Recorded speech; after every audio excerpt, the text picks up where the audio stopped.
perkenalkan, kami dari kelompok 9 yang beranggotakan 2 orang, yaitu saya, Dea Fauzia, dan teman saya, Mona Ningtara Agustin. Alasan kami membuat aplikasi manajemen keterlambatan atau aplikasi kompensasi ini adalah adanya keresahan ketika institusi membuat atau menerapkan sistem keterlambatan sebagai kompensasi, tetapi masih menggunakan cara yang tradisional untuk mendapatkan persetujuan ataupun untuk mendapatkan tugas. Nah, tujuan dari sistem atau aplikasi kami itu ketika diterapkan, sekolah dapat menetapkan metode yang jauh lebih terstruktur dan transparan untuk mengelola keterlambatan dan memastikan bahwa siswa mengambil peran aktif dalam mengatasi keterlambatan mereka.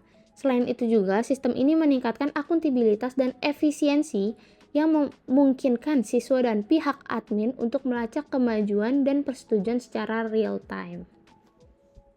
Oke, berikutnya akan dijelaskan tentang kelas apa saja yang digunakan di dalam proyek ini. Di dalam proyek ini sendiri terdiri dari 11 kelas dan akan dijelaskan satu persatu. Kelas yang pertama yaitu Database Connection. Kelas ini digunakan untuk menghubungkan aplikasi dengan database MySQL menggunakan JDBC atau Java Database Connector. Berikutnya, kelas Login Form. Kelas Login Form ini berfungsi sebagai form login utama untuk user, di mana form login ini mengotentikasi user berdasarkan database yang telah dibuat sebelumnya di MySQL. Jadi, ketika siswa yang login atau student yang login akan diarahkan ke student dashboard, dan kemudian jika admin yang login akan diarahkan ke admin dashboard. Oke, untuk kelas selanjutnya akan dibagi menjadi 2 alur. Yang pertama alur dari student dan kemudian alur dari admin. Yang pertama akan dijelaskan untuk alur dari student terlebih dahulu, di mana di dalam student itu sendiri kita mempunyai 4 kelas. Yang pertama student dashboard, kemudian request task, kemudian upload proof, dan terakhir task selection. Yang pertama student dashboard. Student dashboard sendiri menampilkan total keterlambatan siswa dan opsi untuk request task. Kemudian di dalam request task, siswa dapat melihat tugas yang tersedia dan mengajukan kompensasi. Di task selection, student dapat memilih list dari pekerjaan yang tersedia. Kemudian yang terakhir upload proof, siswa dapat mengunggah bukti penyelesaian dari tugas. Kemudian adalah alur dari admin. Untuk admin sendiri memiliki 6 kelas, di mana yang pertama adalah admin dashboard, yang digunakan untuk mengelola siswa, tugas, dan menyetujui kompensasi, di mana bentuknya itu merupakan tombol. Kemudian student manager, di mana admin bisa mengelola data siswa seperti menambah, menghapus, dan mengupdate. Lalu task manager, di mana di dalamnya admin bisa mengelola daftar dari tugas kompensasi seperti menambah daftar tugas atau menghapus daftar tugas. Kemudian approve compensation, di mana di dalamnya itu berbentuk tabel yang dikelola oleh view proof, di mana admin bisa melihat bukti tugas yang diunggah oleh siswa, dan kemudian compensation manager, di mana admin bisa menyetujui atau menolak kompensasi keterlambatan. Aplikasi ini harus terhubung dengan database, yang mana database-nya sudah dibuat.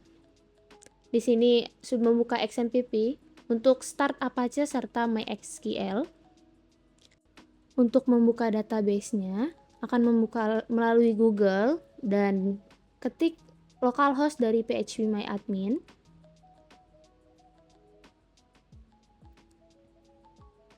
Ini merupakan database yang dipunya, yaitu bernama compensation_db. Sudah terkoneksi dan tinggal di run.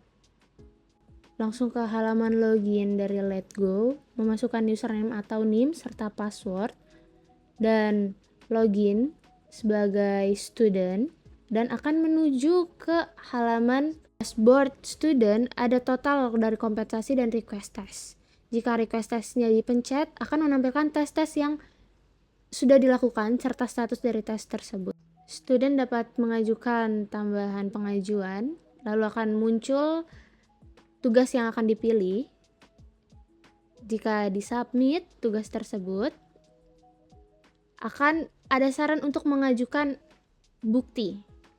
Lalu Status dari tugas yang belum ada pengajuan bukti adalah waiting for proof. Jadi student harus mengupload proof berupa foto dari tugas yang sedang dilakukan. Apabila foto sudah diupload, maka status akan terupdate menjadi pending. Jika statusnya ingin diubah, itu akan diubah oleh admin dan student harus menunggu approval dari admin. Oke, selanjutnya kita mencoba untuk login sebagai admin. Di sini kita memasukkan username dari admin dan password dari admin.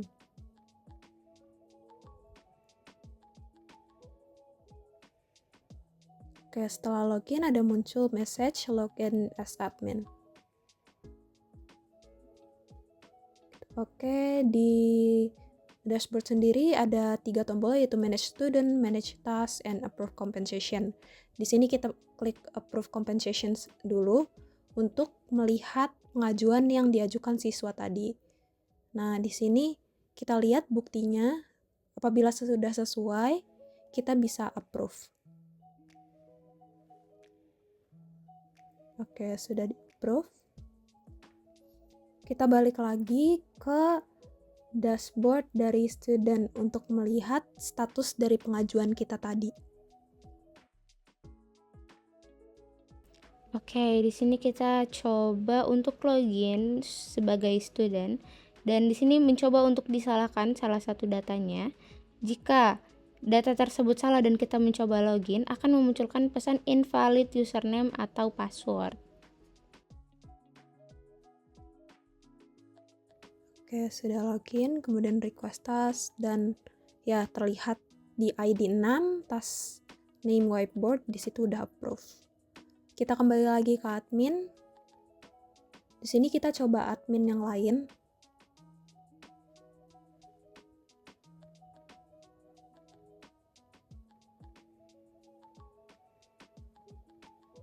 Oke, sudah admin. Kita coba untuk manage student. Di manage student ini sendiri, kita mencoba untuk menambahkan student dengan menambahkan ID, kemudian name, dan password.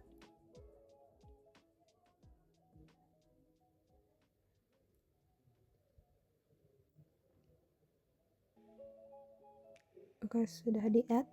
Terlihat ada student added successfully.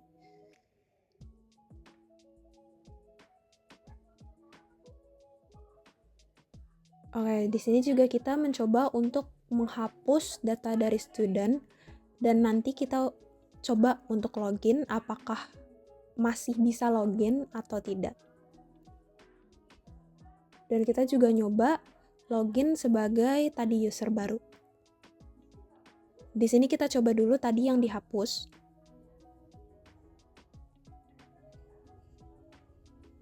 Oke, terlihat di sini invalid username or password. Berarti user yang tadi telah dihapus itu udah tidak bisa login.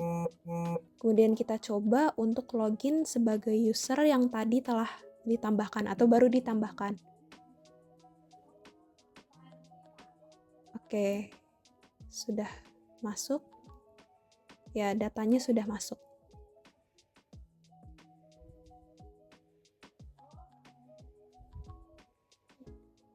Oke, kita masuk lagi ke halaman admin.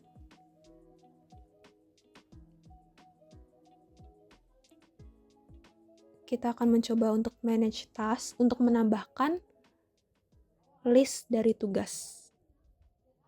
Di sini kita tinggal menambahkan task name dan durasinya. Durasi ini sendiri dalam bentuk menit. Misalnya kita di sini tulis clean class OCR 5. Dan durasinya kita coba tulis 20 menit. Add task. Oke, task added successfully. Di situ terlihat udah bertambah tasknya, tapi kita ingin membuktikan apakah di halaman student list pekerjaannya juga bertambah atau tidak. Baik, kita coba untuk login sebagai student lagi.